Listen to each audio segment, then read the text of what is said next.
Hai, selamat datang di podcast Obsesi, obrolan seputar gizi di mana kita bakalan sharing-sharing mengenai topik yang berhubungan dengan gizi tentunya. Balik lagi sama aku Kak Adin, yang tentunya bakalan sharing ilmu dan nemenin terus nih Sobat Obsesi selama beberapa episode ke depan. Oke, seperti episode kemarin nih, aku gak akan sendirian tentunya. Aku bakal ditemenin sama Kanabila. Say hi dulu nih Kanabila. Hai. Oke, Kanabila boleh nih perkenalan dulu kali ya biar makin akrab sama Sobat Obsesi. Oke, kenalin nama aku Nabila. Kalian bisa panggil aku Bila.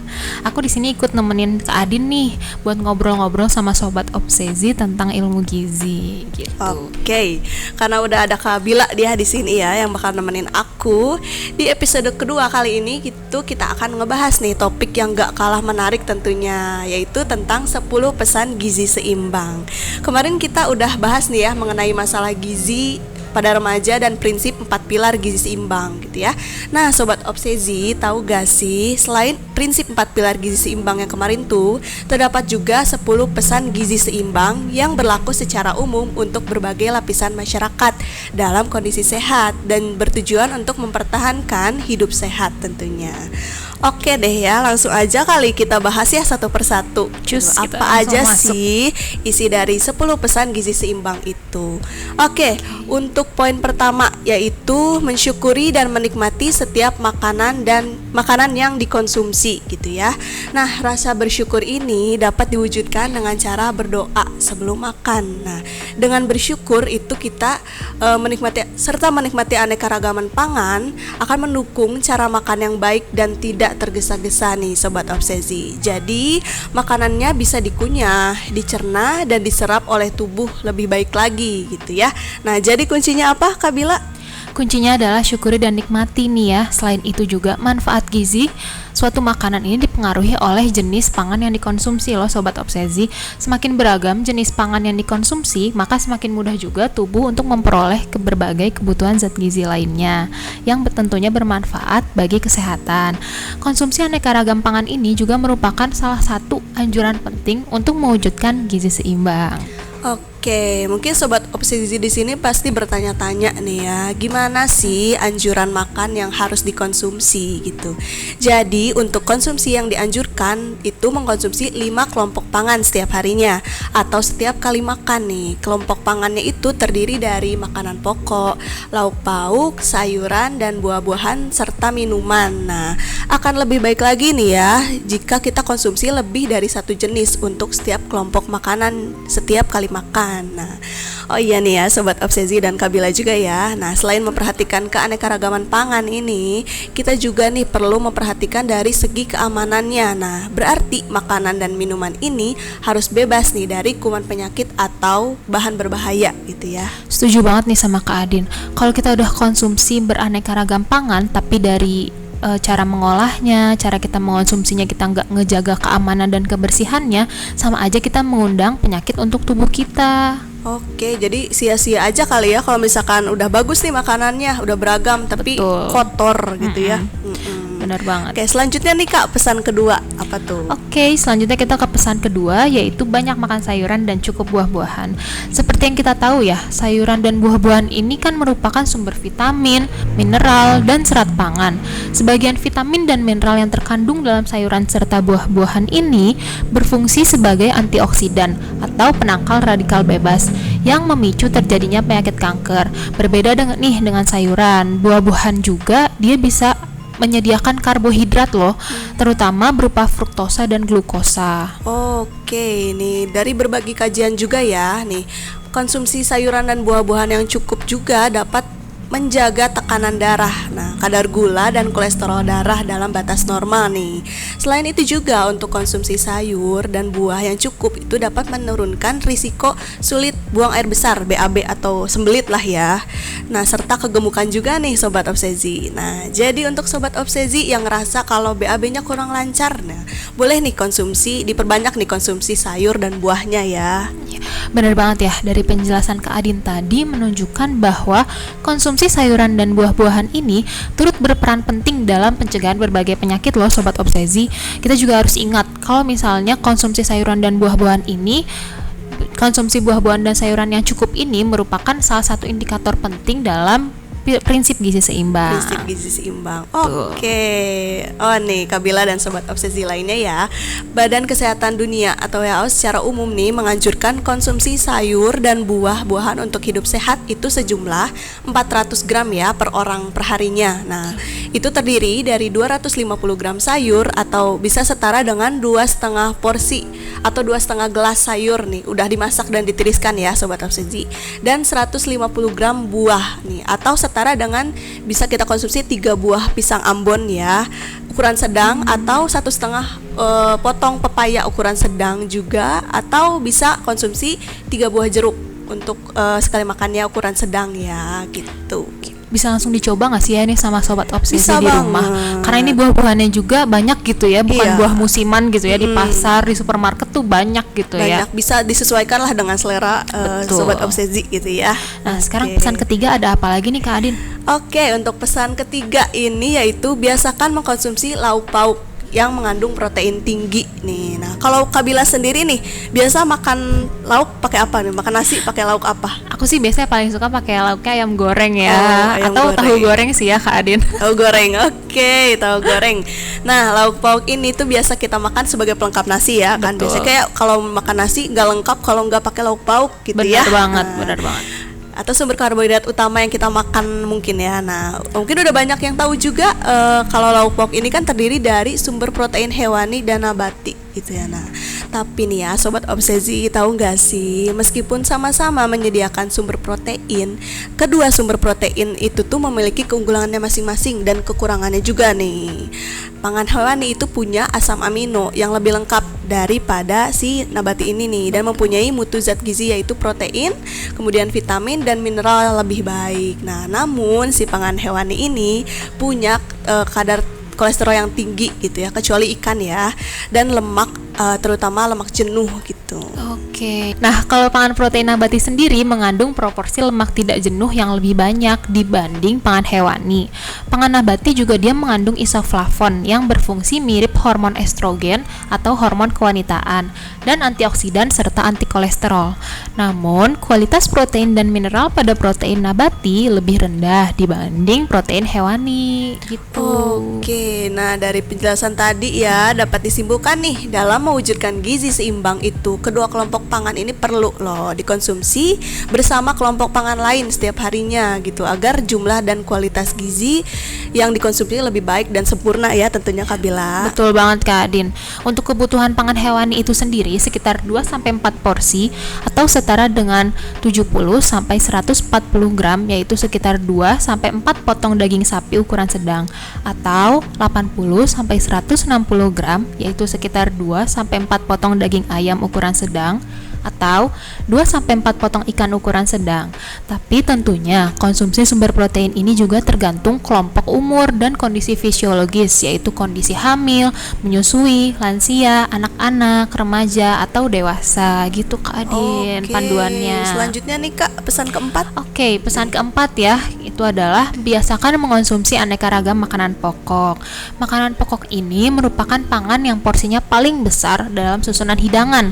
Selain mengandung karbohidrat, makanan pokok juga mengandung vitamin B1, B2, dan beberapa mineral. Seperti yang kita tahu juga ya Kak Adin, makanan pokok ini merupakan sumber karbohidrat yang biasa dikonsumsi masyarakat Indonesia yang tentunya sangat beragam gitu ya. Betul banget nih ya Kabila, karena kita ini kan termasuk ke negara agraris Betul, ya. betul Nah, banget. jadi masyarakat umumnya itu bekerja sebagai petani. Nah, pastinya hasil panennya juga melimpah gitu. Contohnya nih kayak mungkin beras, jagung, singkong gitu ya, ubi, ada talas, garut, terus sorghum, mungkin baru denger ya sorghum, Iya. jewawut, ada Oke. juga nih sagu dan produk olahan lainnya. Nah sobat obsesi, tahu gak sih serealia utuh itu seperti jagung, beras merah, ketan hitam atau biji-bijian yang tidak disosoh dalam penggilingannya itu mengandung serat yang tinggi yang penting untuk memperlancar buang air besar gitu, juga pengendalian kolesterol darah. Nah, selain itu juga serealia tersebut memiliki karbohidrat yang lambat dicerna, diubah menjadi gula darah gitu ya, sehingga mencegah gula darah tinggi nih Kabila. Lalu nih, menurut Kabila gimana sih cara mewujudkan pola konsumsi makanan pokok yang beragam nih? Oke ya, caranya ini dengan mengonsumsi lebih dari satu jenis dalam sehari atau dalam satu kali makan. Nah, masyarakat Indonesia ini kan identik dengan mengonsumsi mengonsumsi nasi sebagai makanan pokoknya. Iya, betul banget. Kayak misalnya belum makan nasi tuh kayak belum makan makan, gitu kan ya. Iya. Padahal nih ya sobat obsesi, masih banyak loh pangan lokal sebagai sumber karbohidrat lainnya yang dapat menggantikan nasi atau beras gitu kan. Contohnya kayak sagu, jagung, ubi jalar, singkong, Oh, iya. atau kalau misalnya anak-anak sekarang kenalnya mungkin oat gitu ya. Oh, oat. Oat Ya, ya. ya. Nah, apabila masyarakat Indonesia ini udah terbiasa mengonsumsi berbagai jenis serealia dan umbi-umbian sebagai makanan pokok, maka kita tidak akan lagi bergantung dengan beras gitu. Hal ini juga berguna banget apabila terjadi situasi pangan darurat atau karena gagal panen atau bencana iya, iya. gitu ya, atau situasi kegawatan lainnya. Nah, masyarakat ini akan mudah menyesuaikan dengan sumber makanan karbohidrat lainnya yang dapat menangani kecukupan konsumsinya dengan mudah. Jadi, ini juga bisa mengurangi jumlah impor beras dari negara lain dan meringankan beban hutang negara yang harus ditanggung. Oke, jadi bisa nih ya kita ganti dengan umbi-umbian yang lain gitu selain nasi ya, jangan nasi terus ya. Oke, nah banyak banget nih ya ternyata manfaat dari kita konsumsi sumber karbohidrat pangan lokal. Oke deh, selanjutnya ada masuk ke pesan kelima nih Kak Bila. Oke, apa nih Nah, pesan kelimanya? pesan kelima yaitu batasi konsumsi pangan manis, asin, dan berlemak gitu katanya. Oke, nah Kak Bila ngerasa nggak sih zaman sekarang tuh kan banyak banget ya makanan yang atau jajanan kekinian lah ya yang dikonsumsi remaja milenial gitu. Benar. Ya. Ya meskipun kita udah nggak remaja lagi atau bisa dibilang mungkin remaja akhir Remaja kali akhir. ya Adin ya. Tapi aku tahu nih beberapa jajanan yang lagi ngehits saat ini. Contohnya kayak Croffle tuh kan, minuman-minuman boba, seblak, burger. seblak. Aduh, enak banget sih itu Enak kan. ya, enak sih ya. Tapi kayaknya jajanan yang tadi Kak Bila sebutin tuh cenderung tinggi kalori loh teman-teman. Betul Tinggi banget. kalori, tinggi gula, tinggi natrium gitu. Terus ada perasa dan bahan pengawet juga tuh Benar banget rata-rata ya. Nah, yang dimana itu dapat menimbulkan penyakit-penyakit kayak hipertensi, diabetes gitu ya. Aduh, serem ya. Serem banget ya Oleh masa karena itu, remaja gitu iya, kan. remaja udah kena hipertensi dan diabetes kan. Bahaya banget Bahaya itu kan. ya. Nah, oleh karena itu ya sobat obsesi harus pandai nih mengatur makanan dan minuman agar gizi yang diperoleh seimbang gitu. Benar banget sih Kak Adin. Nah, sobat obsesi tahu nggak sih sebenarnya tuh kita ada batasan untuk konsumsi gula, garam dan lemak loh. Yang biasa dikenal dengan istilahnya itu G4, G1, L5 atau bahasa singkatnya gitu ya dibilangnya GAGILS. Gagils. Nah, Oke. menurut Peraturan Menteri Kesehatan Nomor 30 Tahun 2013 tentang pencantuman informasi kandungan gula, garam, dan lemak serta pesan kesehatan untuk pangan olahan dan pangan siap saji, konsumsi gula lebih dari 50 gram atau setara dengan 4 sendok makan atau natrium lebih dari 2000 mg atau 1 sendok teh dan lemak atau minyak dengan total lebih dari 67 gram atau setara dengan 5 sendok makan per orang per hari, ini bisa meningkatkan risiko hipertensi, stroke, diabetes, dan serangan jantung loh. Bahaya banget kan ya Bahaya Kak Adin banget ya? tuh cuman dari garam, gula, Benar. lemak. Lah, bisa jadi berbagai penyakit gitu ya. Komplikasi ya jadinya. Komplikasi. Serem sih ya sobat obsesi. Nah, biar kita tahu nih berapa sih banyak gula, garam dan lemak yang udah dikonsumsi, itu sobat obsesi bisa lihat dari informasi nilai gizi. Nah, yang tercantum pada label makan. Biasanya tuh dibungkus makanan. Nah, Iya. sering lihat gak sih kayak Ada di nutrition belakang fact? ya, Nah, di biasanya. belakang apa tuh namanya bungkus Bungkus. makanan. Kalau nggak di belakang, di samping sih biasanya kan. Biasanya ada yang namanya nutrition fact. Nah, di situ tuh kita bisa lihat kandungan dan nilai gizinya nih sobat Benar. obsesi. Nah, maka dari itu ya, kita tuh bisa membiasakan untuk membaca label pangan sebelum membelinya gitu. Jadi, kita bisa pilih-pilih nih manakah makanan-makanan yang baik untuk kita konsumsi dan lebih sehat juga tentunya ya. Betul banget ya. Sekarang kita masuk pesan yang keenam nih Kak Adin. Oke. Apa ya? Pesan keenam ini adalah biasakan sarapan. Waduh, sarapan. agak susah nih ya pagi-pagi Aduh. bangun harus sarapan dulu Susah gitu ya nih. sebelum beraktivitas. Oke. Kalau Kak Adin gimana nih biasanya? Sarapan apa enggak sih? Aduh, dulu kalau diinget-inget ya pas SMA tuh ya kadang-kadang suka nggak sarapan gitu karena ya lupa aja gitu ya, kayak aduh males nih udah kelas itu jam 6.45 dulu tuh ya Iya. SMA tuh ya. Jadi aku biasa udah telat gitu, jadi pergi ke sekolah pun nggak sarapan gitu. Iya. Biasanya aku jajan deh. Jam 10 tuh aku jajan-jajanan yang emang kurang sehat sih ya dulunya ya. Sebelum jadi mahasiswa gizi gitu kan nggak tahu juga kan. Nah, tapi sekarang nih udah jadi mahasiswa gizi juga nih, aku udah biasain nih sarapan. Nah, kalau aku ngerasa setelah sarapan itu kan jadi punya banyak energi gitu Energinya ya. untuk melakukan berbagai aktivitas. Benar gitu. banget. Jadi nggak ngantukan sih biasanya kan. Kayak relate banget nih sama sobat obsesi juga ya. Masih SMA kan ya, biasa nih kayaknya nggak sarapan nih. Iya, emang ya masyarakat Indonesia ini emang masih banyak yang belum membiasakan sarapan ya. Padahal dengan tidak sarapan ini dia akan berdampak buruk pada proses belajar di sekolah, yaitu menurunkan aktivitas fisik, menyebabkan kegemukan pada remaja, dan meningkatkan risiko jajan yang tidak sehat. Gitu. Seperti yang udah disebutkan tadi, sarapan ini cukup terbukti dapat mencegah kegemukan karena orang yang tidak biasa sarapan, dia akan cenderung mengkonsumsi cemilan yang tinggi lemak. Dan dia biasanya juga cemilannya memiliki kadar kolesterol yang lebih tinggi dibanding orang yang sarapan gitu. Jadi sobat obsesi sini jangan lupa ya untuk membiasakan sarapan sebelum melakukan aktivitas. Sarapan gitu ya, inget. Nah, sobat obsesi, waktu sarapan yang baik itu tuh antara bangun pagi sampai jam 9. Nah, gitu ya.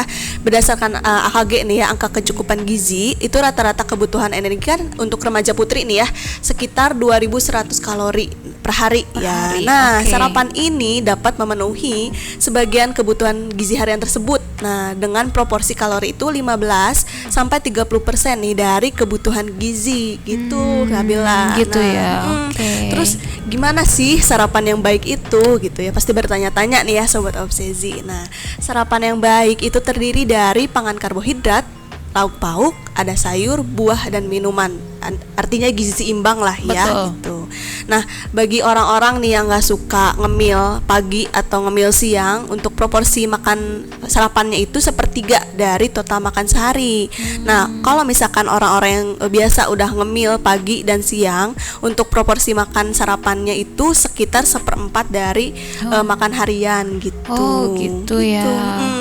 Berarti kalau misalnya makannya roti aja tuh sebenarnya udah cukup ya? Cukup, nggak perlu nasi sih ya sebenarnya, yang tadi kita udah bahas tadi betul. kan. Kita bisa ganti dengan roti juga bisa. Roti, gitu ya. buah, susu itu udah cukup banget Cukup gitu. banget sih, kenyang itu. Kadang sambil jalan juga bisa nggak sih kalau bisa berangkat naik mobil kan sambil ngemil gitu itu kan? dia gitu ya. Kalau misalkan ada yang naik mobil ke sekolahnya tuh bawa aja sarapannya gitu, nggak perlu jajan juga kan di sekolah. Lebih hemat juga. Nah, guys. itu hemat uang gitu kalau kita sebagai mahasiswa mah ya. Bisa buat jajan malam minggu nih kayaknya. Itu. Oke. Kita lanjut ke pesan ke-7 yuk Kak Adin. Ada apa ya? Pesan ke-7. Nah, biasakan minum air putih yang cukup dan aman katanya gitu tuh. Sobat obsesi tahu nggak sih nih, sekitar 2/3 nih dari tubuh kita itu adalah air. Nah, air ini kan diperlukan untuk pertumbuhan dan perkembangan yang optimal. Nah, sehingga keseimbangan air ini perlu kita jaga, dipertahankan gitu ya, dengan mengatur jumlah masukan air dan keluaran air yang seimbang gitu loh. Bener ya apa kata Kak Adin, kalau misalnya keseimbangan air di dalam tubuh ini terganggu, ini juga dapat meningkatkan risiko berbagai gangguan atau penyakit ya. Contohnya adalah konstipasi, infeksi saluran kemih, batu saluran kemih, gangguan ginjal akut, sampai obesitas juga bisa ngaruh loh. Ternyata dari air doang ya, kita konsumsi air doang gitu ya. Benar. Nah, sobat obsesi, selain itu sekitar 78% berat otak itu kan adalah air. Nah, dari berbagai penelitian itu membuktikan nih bahwa kurang air tubuh pada anak sekolah itu dapat menimbulkan rasa lelah. Nah, menurunkan atensi atau konsentrasi belajar. Jadi untuk sobat obsesi di sini jangan lupa ya gitu ya, minum air putih yang cukup. Gitu. Kalau kurang kayak gampang ngantukan gitu ya. Ngantuk sih. Pusing juga sih ya biasanya ya. Ya jangan lupa nih ya buat tetap stay hydrated. Stay hydrated. Minum yang cukup gitu ya. Jadi kita tidak hanya mengoptimalkan konsentrasi belajar, tapi kita juga mengoptimalkan memori dalam belajar. Jadi belajar juga nggak sia-sia gitu kan. Karena kan kayak ada udah belajar tapi kok nggak paham-paham gitu. Mungkin itu salah satu penyebabnya itu kurang minum. Gitu. Nah, begitu ya. Nah, konsumsi yang dianjurkan dalam seharinya itu sekitar 2 liter nih atau 8 gelas minum air gitu ya. Oke, 18 minum 18 8 8 gelas ya, bukan 18. Oke, selanjutnya nih ke pesan ke-8 Kabila, ada apa nih? Pesan ke-8 yaitu membiasakan membaca label pada kemasan pangan. Tadi udah sempat dijelasin ya, nutrition fact gitu yang ada di belakang kemasan atau di samping ya. Nah, emang sih dalam setiap kemasan makanan itu wajib banget hukumnya ada mencantumkan namanya label pangan. Label ini isinya ada apa aja sih? Isinya ada keterangan tentang isi, jenis dan komposisi zat gizi serta tanggal kadaluarsa dan keterangan penting lain yang dicantumkan dalam kemasan gitu. Nah, semua keterangan pada label kemasan itu dapat membantu konsumen nih dalam mengetahui kandungan bahan-bahan yang ada dalam makanannya. Oleh karena itu, dianjurkan banget nih ya untuk kita membaca label pangan sebelum membeli dan mengkonsumsi makanan tersebut ya. Terutama mengenai informasi kandungan zat gizi dan tanggal kadaluarsa ya. Nah, gitu. Oke, langsung aja kita cus ke pesan ke-9. Nah, ada apa nih? Pesan ke-9 yaitu cuci tangan pakai sabun dan dengan air bersih mengalir loh. Penting banget loh ini sobat obsesi ketahui. Nah, mencuci tangan dengan baik dan benar itu menggunakan sabun dan air mengalir. Nah, itu penting banget dilakukan untuk menjaga kebersihan dan mencegah kontaminasi bakteri yang berpindah dari tangan ke makanan yang dikonsumsi, apalagi ya di masa pandemi. Udah sering kita bahas di masa pandemi kayak gini tuh, sobat obsesi jangan lupa lah untuk mencuci tangan gitu ya, sebelum dan sesudah melakukan aktivitas gitu, karena sekarang tuh rawan banget gitu ya, apa-apa tuh kita harus cuci tangan karena banyak banget kuman yang nempel di tangan tanpa kita ketahui loh sobat obsesi. Nggak kelihatan gitu kan. Nah, tapi tiba-tiba udah diare aja kan. Nah, itu tuh bisa jadi kotoran-kotoran yang dari tangan itu berpindah ke makanan dan kita makan deh, akhirnya diare gitu ya. Jadi lebih baik mencegah gitu ya kan, dengan kita menjaga kebersihan, cuci tangan gitu. Nah, pesan terakhir nih, ada apa ya Kak Adin, pesan terakhir? Pesan terakhir apa tuh? Yang pesan terakhir ini adalah lakukan aktivitas yang cukup dan pertahankan berat badan normal gitu. Aktivitas fisik tuh apa sih? Aktivitas fisik itu adalah setiap gerakan tubuh ya yang meningkatkan pengeluaran tenaga, energi, dan pembakaran energi. Kegiatan fisik dan olahraga secara cukup dan teratur ini bisa mempertahankan derajat kesehatan yang optimal. Kalau Kak Adin nih sering olahraga nggak sih? Olahraga nggak ya? Dulu tuh rutin sih, rutin malah suka olahraga gitu. Tapi karena alasan sih kayaknya ini karena sibuk kuliah gitu ya. Sibuk kuliah udah tingkat akhir juga. Tingkat akhir nih, intensitasnya juga jadi berkurang gitu ya. Tapi nih Kabila, nah sobat obsesi di sini juga pada penasaran kali ya untuk aktivitas fisik yang dianjurkan tuh berapa lama sih biasanya? Nah, biasanya aktivitas fisik atau olahraga yang cukup ini sebenarnya sih mudah ya, bisa dilakukan selama 30 menit setiap hari atau minimal 3 sampai 5 hari dalam seminggu.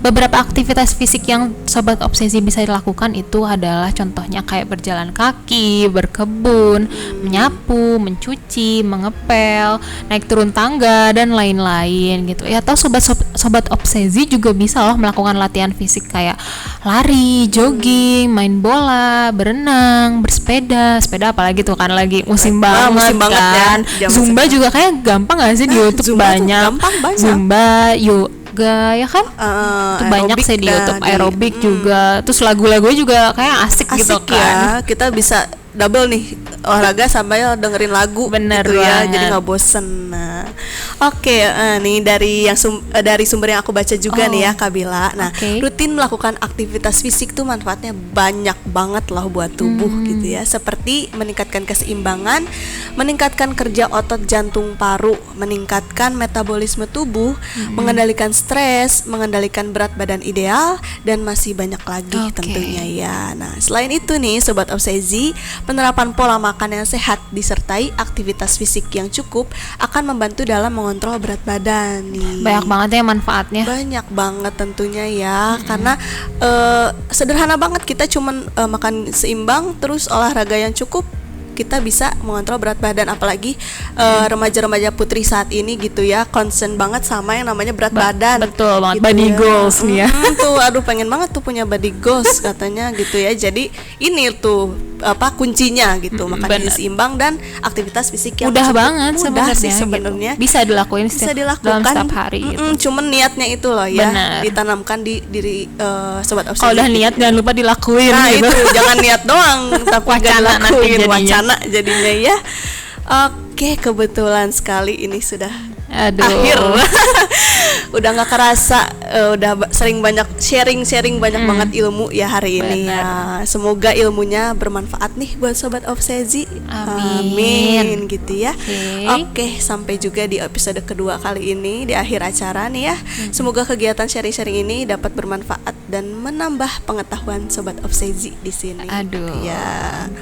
Bukan hanya sobat obsesi aja ya Kak Adin, kayaknya nih ilmunya aku pun juga jadi bertambah Iya. gitu pengetahuannya ya kan. Alhamdulillah gitu ya, karena kita juga sekalian refreshing otak dari kuliah gitu ya. Benar. Materi-materi kuliah kita ulang lagi di sini gitu ya. Oke, karena pembahasan kita juga udah cukup Udah panjang cukup ya. Langsung aja kita pamit kali ya. Oke, aku Kak Adin. Dan aku Bila. Kita pamit undur diri, sampai jumpa di podcast Obsesi episode selanjutnya. Bye bye.